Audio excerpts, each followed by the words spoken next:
Hello and welcome to the 6th Social Media Today Power Chat Show. And today's subject is social media ROI, return on investment, for those of you who are not sure what it means. And we have two special guests with us today. We have Ammon Johns from ammonjohns.com and Lee Smallwood from nodex.com. Both of them veteran marketers, analytics experts, and they're going to discuss the subject with us. The ROI on social media is one of the burning issues of today. The reason for that is that a lot of us don't know how to actually achieve them, and we actually put metrics in place. Those metrics are subject to questions and questioning, which leads us to today's show. We're hoping to get at some of the answers, and we'll start off with Lee Smallwood, who will introduce himself and tell us a little bit about his approach to analytics in social media marketing. Thanks. Lee? So my name is Lee Smallwood. I'm the founder of nodex.com, NOD3X.com, which is a social media network analysis application and data mines social media networks. Basically, the approach that we take, it started from a very personal perspective of I love data. I eat it as like Cookie Monster eats cookies, basically, and I can never get enough. However, with all the data that's out there, it's always really difficult in order to come up with some decent analysis for things specific for me, for the clients that I was working with, and the questions I was getting asked more so from a strategic perspective. So from the analysis side of things and how I approach it is, very, very granular.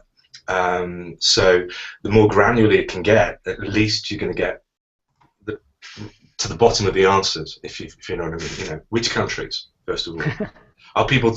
We were talking in the green room a minute ago, about word formations and things like that in terms of American and UK English. So how people write content, that's important. What words they're using, your potential, these people that you're trying to reach, it should at least align with them at the very top level. So when you're tracking stuff, let's look at it in as fine a detail as possible, so then we can say, well, now we've got that data, is that going to be applicable to us? Let me interject a question here, Lee, because this is quite important. And when we start talking about social media tracking, essentially, I mean, what's the baseline? Where should we start from? How do we actually choose what to track and how to go about it? That's probably the $1 million question, and it's actually probably the easiest one to answer straight off the bat. How we started was everything comes out of from my SEO background, if you like. So everything starts with a keyword. At least we used to. Now what we actually do is, as we've moved more into a semantic analysis application, if we track rather than a keyword where you're trying to understand how many people will actually use this, what's the volume of this word being used across social media networks. If we look at an encapsulation, as in say a hashtag, how often is that hashtag being used and what posts are being associated with that hashtag, then the quality of the data being collected and also the accuracy in terms of country, even down to certain regions, for example, is far greater and far more qualitative. That's the new one. Brilliant. Okay, that's fantastic. And let's bring Ammon into this now, because Ammon, you've been a marketer for quite a long time. You've seen the evolution of the technology. You've seen how trends go and come back, and how basically we look at things. So, what's your experience in terms of tracking, and how do you define the approach in the first instance? Well, my experience of tracking is like a lot of people's. There's a special dent in my wall that matches my head. There is an inherent problem with all kinds of tracking. It doesn't matter whether you're using servers at your side to track hits, whether you're using JavaScript, whether you're using cookies. All of these things have limitations. The biggest limitation is always what you can think of to measure and how you're going to set that up. And no matter what technology you're using, the chances are you could be using it a bit better than you are. Absolutely. The thing I often move clients towards eventually is data warehousing, keeping the data on their own servers, because they can do a lot more with it. They can manipulate it and use it in real time. But for a lot of people, their whole definition of analytics is phrased by Google. I think that's a big problem. Yeah, it is. And okay, I mean, this is quite interesting actually. And let's go to that question. When Google seems to determine so many of the things we do, how do you actually address this in a way that makes sense to the customer at the lay person's level? I suspect that really boils down to the customer or the people that are wanting information out of the analytics in order to make the right choices. They first need to understand what questions they have in the beginning that they need answering, right? Because if you don't have those questions, then all the graphs in the world and the stats that are coming in, you know, what it will basically boil down to is, oh, how many visits have we got today? You know, or that dreaded word, how many hits have you had? You know what I mean? It's great. Oh, you know, the number of hits have gone up. Well, that's fantastic. Are they the right ones? Do you know what I mean? That's quite interesting actually, because I think a lot of the things which we have been talking about in the wider sphere over the last 18 months have come down to the basics of what a business does and then how it determines the effectiveness of that. So let's take that question to Ammon now. And Ammon, I mean, a lot of it has to do with the education of the customer, the formation of the marketing campaign. How is that addressed at the initial stages so that it makes sense later on? Usually, badly. There's no two ways about it. The problem is that most of the analytics that people are still using is still hits. It's just that we're not looking at the hits on images anymore. We're only looking at hits on the things we want to do. But let's face it, we measure when that thing is called. We're not often checking, are they still there 60 seconds later? Yeah. Have they scrolled down this page? Have they gone to a second? You know, we're not using this in real time, and often we're not using it at all. There's a difference between the way Google looks at a bounce and the way webmasters look at a bounce, because on analytics, if you request a page, whether you then spend 10 seconds or 10 hours on that page, it's the same. You've got one page view, so it will be reported as a bounce. There was no second hit. One thing that I advise anybody that's doing kind of stuff like this, you know, those little pop-ups, sign up for your email, instead pop up something you can track, so you've now got a second hit that only comes up after 60 seconds or after they've scrolled down the page. Now you're actually able to differentiate people who are reading and people who really aren't scrolling at all. Anyway, aside from that, we're still tracking hits, and we need to be tracking engagement all the way through. Engagement is the big thing. We're in an attention economy, and it doesn't matter whether your page has been opened, whether it's been clicked on. What matters is, did they actually pay attention to it afterwards? Yeah, that's fantastic, and I think that's brilliant. And let's take the question to Lee now about engagement. How would you actually track engagement across the social media space today? That's taken the best part of 2.5 years to kind of get to where we are right now. If we just look at Google Plus from an engagement perspective, because there are so many different forms of engagement that can potentially occur there. How we track engagement is we first look at a post that's been digested by Modex, i.e. collected from the Google Plus API. Now, the thing is, how we used to do it in the beginning, because we didn't have the necessary resources, etc. As soon as we took that post, we looked at all of the engagements at that specific time, you know. And there are numerous problems with that. A, it's completely crap way of doing it, primarily because as soon as you capture it, it's already out of date. It's like infographics, right? I love infographics. Don't get me wrong, but as soon as you collect the data, they're already out of date, even before you actually publish the stuff, right? So what we did was we changed the way we did things. So we collect all of the posts in, and by that I say the originating content. And then from there we allow a manual interaction by the user. So when the person sat in front of the screens themselves, the graphs themselves, they've got the option there to update. Two things to update. One, to fetch all of the engagements. Yeah. So comments, reshares, plus ones. Yeah. And the second thing we allow them to update is profile information. So, profile count up, down, page views up, down, all of this kind of stuff. Because only at that point, when they're presented within a specified date range, with the posts that they've got right in front of them, right there and now, if we fetch everything that's right up to date, right this second, only then can they make the right choice. Right, okay. And let's start with some very basic stuff here.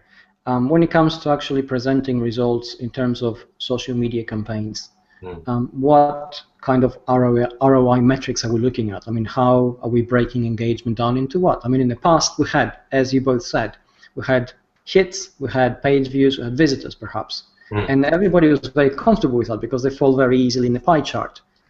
Things are a little bit less comfortable now. So let's take this to Ammon and let's see how that is approached. Okay, I think the big thing is we are starting to catch up with what some of us realised back in the 90s, which is how much we don't know that we think we know. I mean, we talk about visits, but the fact is that somebody who comes in on their work machine during their lunchtime and bookmarks the page and comes back in the evening from their own computer at home because they discovered it during their lunchtime, that's 2 visitors because it's 2 different machines. And typically you've got no way of tying this together, and one thing I've often said is, that emailed a friend link. That's how a lot of people pass that to themselves. If you say instead on that text, email yourself a reminder, you can put a tracking code in that allows you to put the 2 visits together so you know it's 1 visitor. I think one of the big differences is, we're starting to realise that the customer who's on their PC now was on their tablet 5 minutes ago and there's a separate visitor. Before that, they were on their phone, maybe. They've had to go up the screen sizes. The first one wasn't good for when it came to actually reading. Finding your site, fine. But for reading it, no, they wanted a larger screen. And then they found out they had to fill in a form to get your white paper or whatever, and that made them switch to the laptop or desktop. And we're finding that most people are switching devices. So understanding visitors is a misnomer, and we're not really being able to track that is one of the steps. We're slowly getting smarter, and I think that's the real point. It's understanding the limitations of what we can track, then thinking of all the best ways we can around that. I think that's where we're headed at the moment, and then I think we'll start to see more unified demand for better ways of tracking. And since we're talking about better ways of tracking, I mean, is there a metric which surfaces now in the new social media sphere that is being examined in terms of ROI that you would share with us? For me, certainly the big one, and it's the holy grail for everyone, is tracking it back to sales. Where did this sales cycle start? And part of the problem with that is that often the best place for content marketing very often is ahead of the funnel. It's creating that engagement. So I think one of the big things that we track is how brand searches and direct search is affected according to campaign goals that we've got going along. We benchmark where brand search is when we start, and as we take steps along that campaign, we look at the changes to it.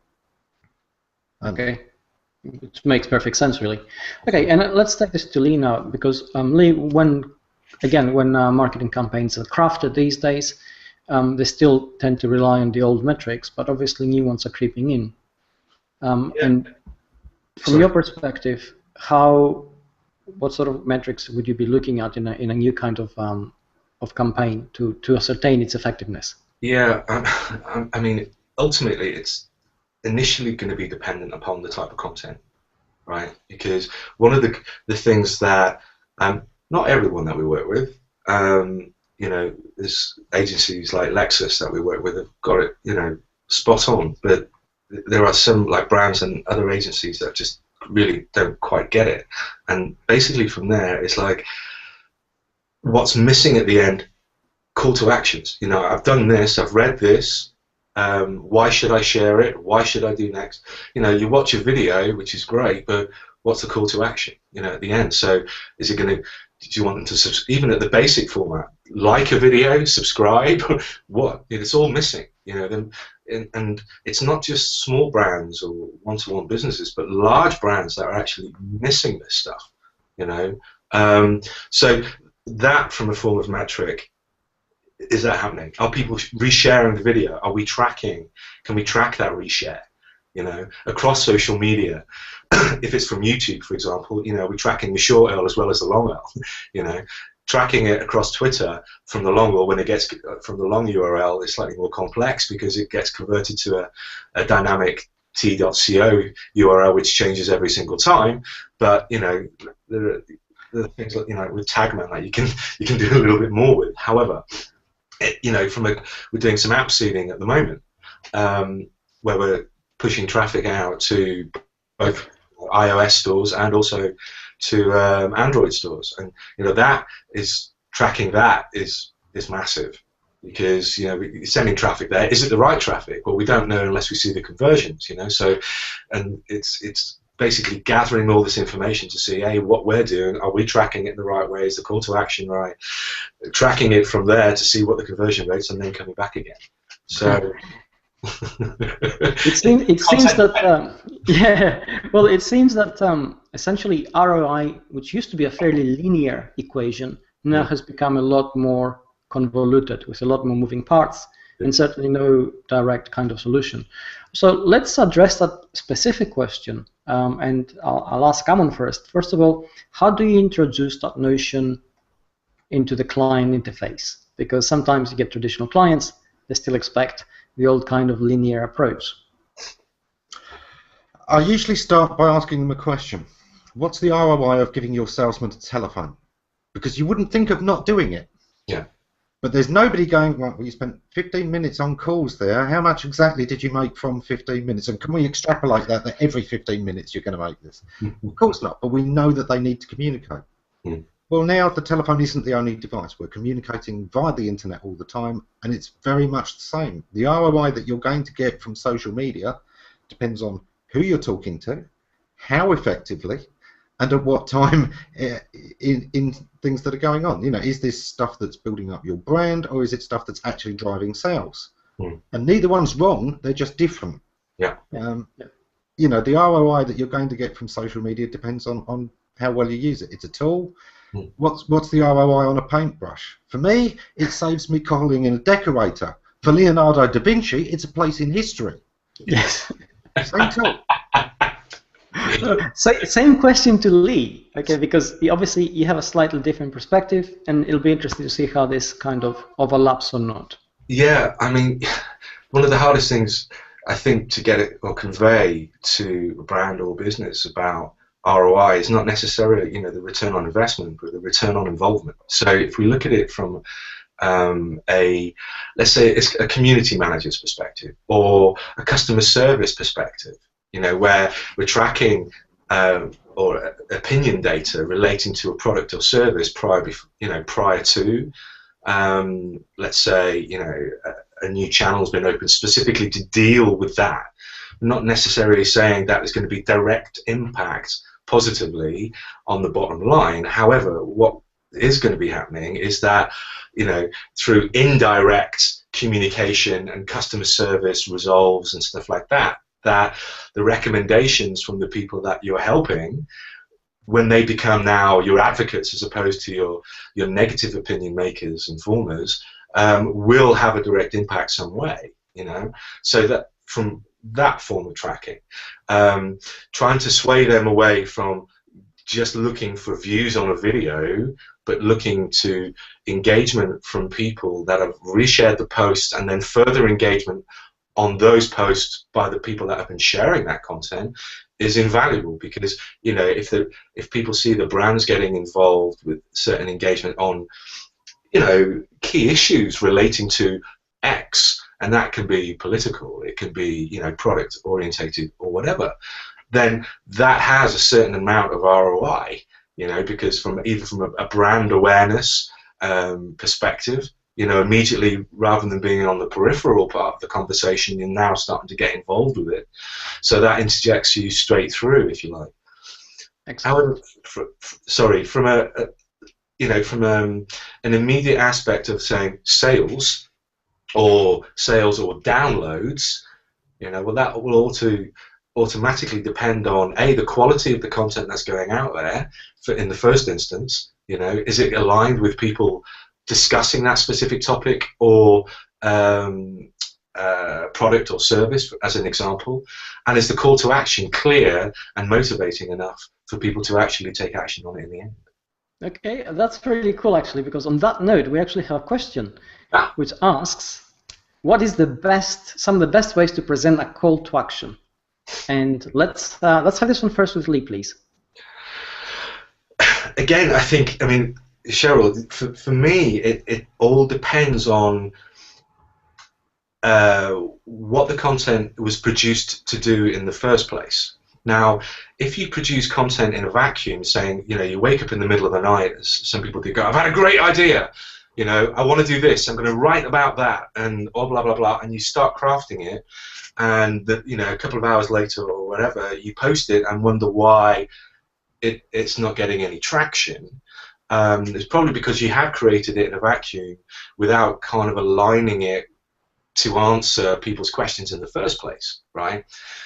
If we create content that answers people's questions, criticisms, critiques, or whatever, and that content goes out, the chances of engagement are going to be dramatically higher, specifically when we understand the best day and time to post as well. Now, from a call to action perspective, if we answer the question within a video, an infographic, or an image, even a meme, you can then say, if you want to know more about this, read this, right? In the simplest format, because sometimes it's nice to give the whole information that they need right there and then. However, is that a conversation stopper? For some part, that piece of content will act like a filter.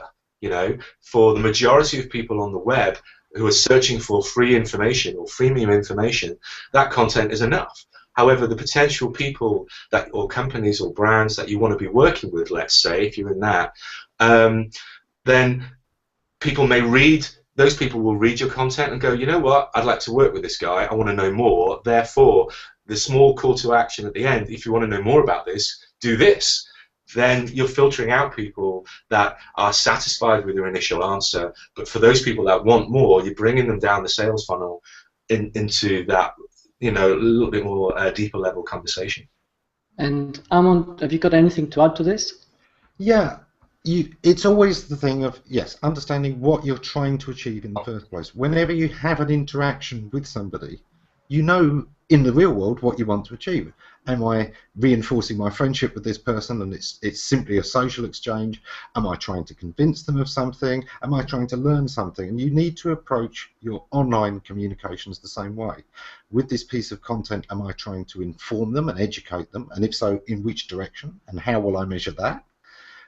Am I trying to build a relationship that will make them come back and want more? In which case, looking for not whether they subscribe to you, but whether they'll go to an about page is often that great middle step, and it's getting them to take that one step before signing up. You know that they're now interested in you, and you've got a chance of building up that relationship.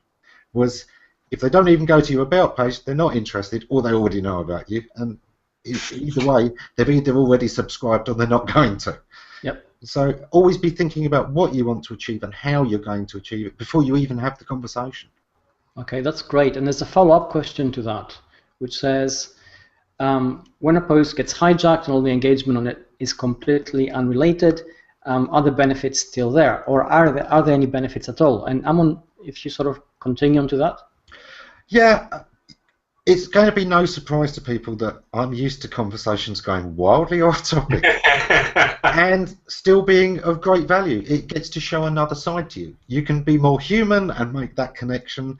You can go with it. Your market is always right. The customer is always right. I know that's gone out of fashion, but the customer is always right. They may not be the right customer for you, but they are always right.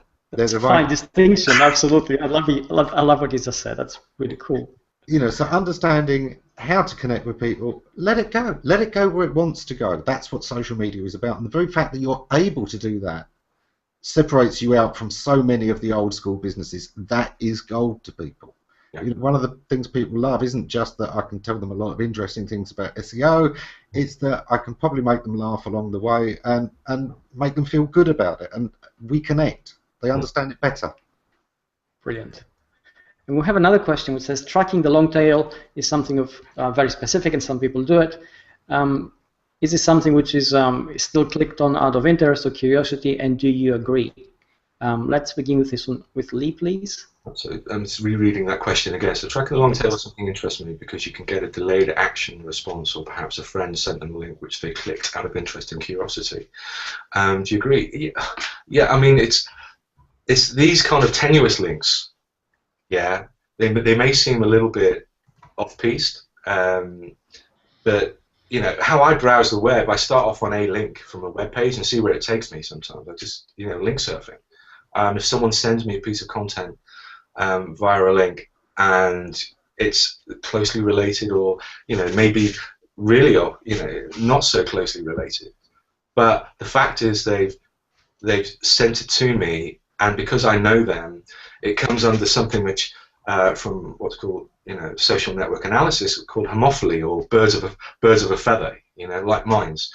What interests them? Does it interest me? This person thought it would interest me, and I'll read it and I'll go, why the hell did they send me that? And I'm like, sometimes I'll be like, yeah, that's really good. What was the point? But I'll still check it out. But ultimately, I think if we're the ones sharing the link with people, we really need to know that person so that they don't experience what I've just talked about then. Right, so that you're sending them related content specifically. It's like with Google Plus, you're notifying a circle related to content that they've agreed to be within. Yeah, there's no point sending Miley Cyrus videos of her licking a sledgehammer to people that want to know more about how to build a house. I don't know. I mean, but it has to be relevant, I suppose, right? Absolutely. Okay, let's check out a few things now in terms of tools when it comes to tracking. And I suppose you have a website and you're working online and you have a social media marketing campaign, and you really want to know how it's doing for you. So where would you start in terms of tools? And let's start with Ammon, please. The very first thing, and I'll stick to this one so that they can cover the rest, but the very first thing is to really, really have a good discussion about what you're trying to achieve, what success will be, what is success in this, and then how do you measure it. And that is going to be half of your campaign right there. So do not rush that step. Do not immediately look for the tool and see what it's capable of. You need first to understand what success looks like and how you can separate that from things that are not quite success. Which is, I mean, that's a great answer, and I think it's brilliant. Lee, on your court now? I think there are so many tools out there, and free tools which do fantastic things, but just as Ammon was saying then, that unless you know what defines success, it's something when I did a small spate in sales, one of my mentors back then, years ago, was basically saying, don't be afraid to ask the people that you're approaching, what would look good to them by the end of it, right? So from there, when I check things either from, our client's perspective or, pitching in on questions on forums or whatever, it's a case of don't be afraid to ask your advocates or a close group of people that would generally be involved in your content. This is what we're trying to do with this, does this work? Or what would you like to see in a piece of content that comes out from there? Because actually, this is almost like, remember the Windows 7 advert a couple of years back, where they had people going on there, and it was always like, Windows 7 was my idea, right? And they got everything, right? So if you get like these key people around you that have vetted this piece of content or this idea, and they've interjected their own thoughts into it, and then all of a sudden you've pushed it out there, thanking them for their input and stuff. The first port of call is that these guys are going to be commenting, engaging on it, rallying the troops because all of this kind of stuff. So that immediately is a first part of success. It's going to get out there. Yeah, they had to cancel the rival ad for Windows 8 with the man being stoned, and Windows 8 was his idea. It's not life for Brian. It's not life for Brian. You have beards as well, right? For the women. grab it all for the women. Now let's ask a question about, we have a social media marketing campaign. It starts. At which point do we actually start measuring? Because this is quite critical in terms of the results we're going to get and how successful we're going to say it is or not. So this is open. Who wants to start on this one first?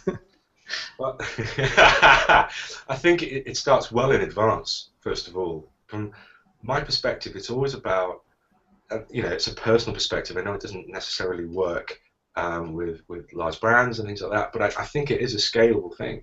It's first of all understanding what the topic of conversation is surrounding that topic. What's the type of content that's being shared the most, or discussed the most, or engaged upon the most in terms of comments. There's no point in just writing a piece of text if everyone's talking about a video relating to something. You try and at least align what's going to be created that answers a question with what people, the intended people you want to see it, read it, engage with it, are actually engaging on in their preferred way, and also where they're engaging on it. Because if we look at Google+, Twitter, Facebook, LinkedIn, wherever, you could actually create a specific piece of content for each of those channels, right?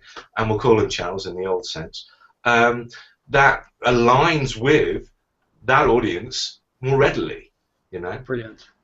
That's really cool. And okay, there's a question. Yes, it's like about. Let's bring that up again. So here it is, and it's like, okay, we're talking about life of Brian and women with beards. We're talking about hijacking. Sorry, Cheryl. and this is an interesting question. So Ammon, you've probably seen perhaps the point at which measurements are made in campaigns in the past change over the years as the tools have changed and the awareness of what's possible has also changed. So what would your advice be? The thing that's really different for the companies that have really got this right is they do one extra bit of tracking at the start end. Yeah. Before each bit of content, they're saying, why are we creating this? And they want a measurement on how effective the content is supposed to be in the first place. So, how many people have been having this conversation and not finding an answer on social media? Exactly. That's your first thing. How valuable is the content itself in the relevance to your market? Are people asking this question? I think we see this a lot in our business, in marketing. Everyone produces the same articles. Well, hang on, the answers are already out there. Yeah. And there's nobody searching for it except all those companies trying to see where they rank for the search. You're right. So stop doing that. Look for actual conversations. Look at the questions, the pain points, the confusions within those conversations. Use a social listening strategy. This is one of the things that I pointed out in the comment thread. Only 97% of businesses say they're using social media. Only 22% have a listening strategy. But 70% have dedicated SEM teams. They're out there posting. They've got teams of people just doing social media, but they're not listening. How crazy is that? So at the very start, understand what is the point here. Is this a high term that we need to push? And understand that you're doing push marketing. That's fine. But understand it and understand where the resistance is going to be. Why are people not reacting to this traditionally? How can we get around that? And that's where you use content marketing to slide it through a different way. Or what question is this answering and how valuable is this question to our audience? That's brilliant. That's fantastic. And I think both of you have been making a very important point as the conversation has gone on. Basically, you're both saying that a lot of the traditional stuff is still in effect in terms of the mindset that we apply and even the tools that we try to use to measure it, which is why it's producing such sometimes non-relevant results or results which basically don't reflect the reality. And here's my question to you now. We're in a transition period and things are changing, they're changing gradually, and marketing is becoming harder. So do you think companies are actually changing, or are they just pretending to be changing? Ooh, that's that's a contentious link. So I think most companies on the forefront of things, certainly would like to be perceived that they're changing. I think from a larger brand perspective, brands will get frustrated about the slow pace of change due to levels of bureaucracy involved within the brand. It doesn't go as fast as it should do in terms of resources or understanding. It's not always about money. It's about have we got the right people in place in order to do something. But ultimately, some are doing it really, really well and adopting it and saying, you know what, let's just get conversational and understand as we go, because we're all learning together, and I admire that. You get others which are put up not resistance, but they go, you know what, I'm going to listen a little bit more first to get a better understanding of this topic, which again, there's no right or wrong about it. But ultimately, I think from a whole, more brands, organizations could be doing more than that they are. I think a lot of brands are terrified of social media still, because of that whole this is live kind of aspect, and we've got no control over this. And the times of like, oh, we're not doing social media because we have no control over it, have long gone, and they've now realised that we've got to do social media because we've got no control over it is now here. So. What do you think, Ammon? I think to an extent it's almost a false dichotomy. Because the very fact that some of them are faking it shows that they're already interested, and that's something they weren't doing a few years ago. They didn't even bother to fake it. So, yes, some of them are still on the fake it till you make it stage. It still shows they're on the path to making it, hopefully. The very fact that the debate has come up is good. Conversations like we're having today wouldn't have happened 5 years ago. Yeah.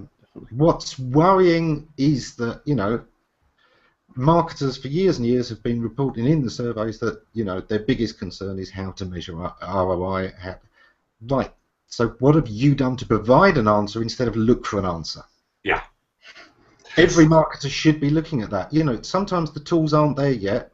How have you been getting around it? Because that thought process is half of the battle, as Lee and I have both said today.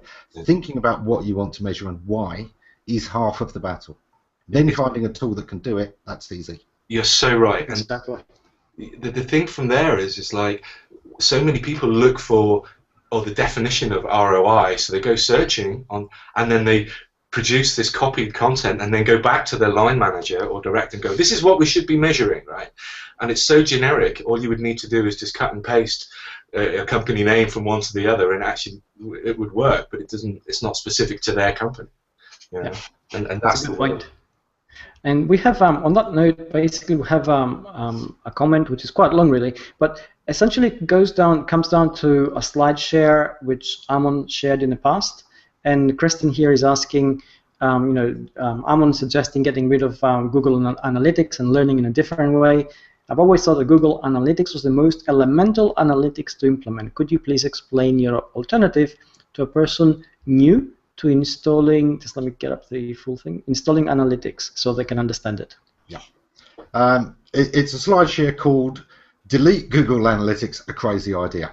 And it was a presentation I made for Brighton SEO this year. And the idea is that the biggest problem with your analytics is you. As we've all said so far, 50% of this battle is about having that conversation and thinking about things. If you're already deciding before that you're going to use Google Analytics, you're defining what you can do by the platform already, and you haven't had the conversation about what you need to measure. So, the very first thing I wanted to achieve with this was to make people think it's fine if you use Google Analytics, but the whole point is it should never have been a default decision. And what was really worrying is in a packed hall, I asked how many people have even looked at a rival product in the last 6 months. 2 hands. Yeah. And for all I know, those were the 2 newbies who'd only been in the business 6 months. Yeah. This is really worrying, and you should not be using a default solution for anything. I think that having your own analytics is good. For agencies, it's fantastic. If you've got an SEO agency and you differentiate your analytics, nobody's going to want to leave you and lose that analytics package. Absolutely. And if they do walk away, you've still got that they may want to buy off you, keeping that door open, keeping you involved so that they can come back when they learn that that Indian company wasn't such a good idea.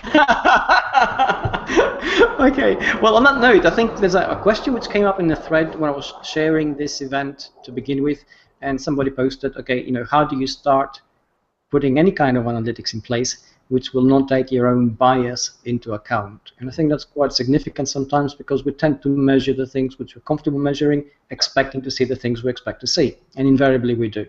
So this question first to Lee, please.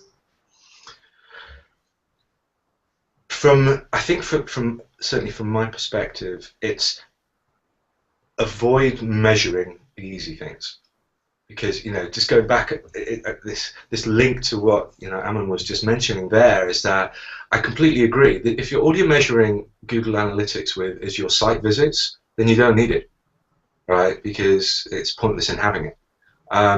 But if you want to get a true understanding of, like, what makes people click, what makes people engage on things, then, you know, is it this image that resonated more with that person? You know, how can I track that? You know, is it this call to action message, this headline, this header, whatever? Is that driving more engagement because it resonated more with people? You know, then that's what we should be getting down to, the nitty-gritty stuff. It's not easy, you know. It shouldn't be about what I think we should measure. It would be a case of, if I was in, you know, an organization, we've got a sales team, we've got a marketing department, we've got an advertising, we've got customer services, etc., etc., etc. You know, we've got agencies involved as well. And if you're a one-man band, you're doing all of that work, and you have to put yourself in different caps when you're answering this question. However, let's just take that scenario. You should be looking at what we should be measuring and what we can potentially measure from each of those different perspectives that helps that department do their job better in a weekly, monthly reporting perspective. Because if we're not, then we're missing a trick. Yeah, that's brilliant. Okay, that's really cool. And Ammon, your perception of this? The biggest limitation is your own assumptions. And the very first lesson in analytics, and the thing I want everybody to take away today, is challenge all of your assumptions constantly, and understand that KPIs are themselves often poisonous. Yeah. You start saying, okay, well, here's the thing, to get to this point, there's all these KPIs, and while you weren't measuring it, that was true, because there was no incentive to do those things out of balance. Once you turn them into KPIs, well, this thing's rewarded and that thing isn't, so I'll do more of the thing that is. But there was an essential balance. It's like talking without listening. If you only incentivize the talking, you end up with somebody orating for an hour, not listening to a thing, and there's no connection at all. There's now no value to the talk either. Yes. So understand that these things are in balance, and that when you create a KPI, you mustn't allow it to dominate. KPIs, I always say, it should be kills productivity instantly. That's what instead of key performance indicators, right? Where can I plus that? What he's just Okay, we're getting near the end now. We've got less than a minute to go, so essentially sort of rounding up. And if we start with a very quick soundbite in terms of, you know, last piece of advice that each one of you would give to somebody starting a social media marketing campaign now and hoping to track its effectiveness. So let's start with Lee, please. Yeah, I would say get several questions that you can ascertain from what people are discussing around a topic, first of all, and then brainstorm potential content ideas surrounding those that would answer those questions. You know, and ultimately you can then, you know, your first port of call from an outreach or engagement perspective, because you have already the answers in place, you could put that content in your about page, as Ammon was saying. You know, when people are interested in what you're saying and adding value to other people's content, they're going to check your about page. So if you've got this now crafted content which is really topical on your about page, and it links off to your blog, you don't necessarily have to shout out about it, because the right people will find it at the right time. Brilliant. And the same to Ammon, please. Yeah, we all know the saying, you know, measure twice, cut once. That's how you should always approach your social media. And measuring is the listening stage. Have things that you are out there measuring, watching in the conversations, so that you can feel your market point, you know, the touch points of your customers, and the people who won't be your customers, because nobody is touching those touch points so far. Exactly. I wrote an article ages ago on the anti-commercial searches and how valuable that is. That when somebody searches for how do I fix this knocking noise in my gasket, it's because they don't want to hire a mechanic. It's not because they've never heard of a mechanic. If you hire a mechanic, you cheapskate, they're not going to be happy about it. The whole point is, okay, look, this is a different kind of market. Yeah. They want to understand, is there a way that they can fix this themselves and save the money? Now, what you can do is you can explain to them in content marketing, yeah, this is how you would go about it. Offer to sell them a book on it. Tell them how your mechanics are trained, what it takes to spot this. Put some tips in there, and by all means, let them see how much work is involved. And do you know what? 9 times out of 10, they're going to come straight round to you as the mechanic that spoke honestly to them. You know, it's the supermarkets that do that really well, right? Because as you're leaving the store, they have all these nice recipe menus of how to create these delicious desserts. And then at the bottom, or you can just buy it for like $1.99 around the corner. Takes you like all day to make it, or you can just go and buy it. It's the same thing, but it's still one and the same, right? Yeah, it's correct. Yeah, and you know, we reached the end of time, really, unfortunately, and this is the kind of discussion which I feel can go on for some time, because both of you gave us tremendous insights into how the measurements which we have in place right now, or the measuring mechanisms, are not quite doing the job that they should be doing, and perhaps what's really at fault is our approach in terms of how we think about it and how we begin from the very initial stage, initial concept. Essentially, both of you gave us a window into a brand new world, and that's the real challenge. Thank you both for taking part in this. We really appreciate this, and thank you, the audience, for taking part, and your questions were an integral part of this. Next month, we're going to come back with 2 brand new guests. It's going to be an entirely new topic, and it's going to be a surprise. I will be announcing in a couple of weeks. Thank you very much for joining us. Bye for now. Bye-bye.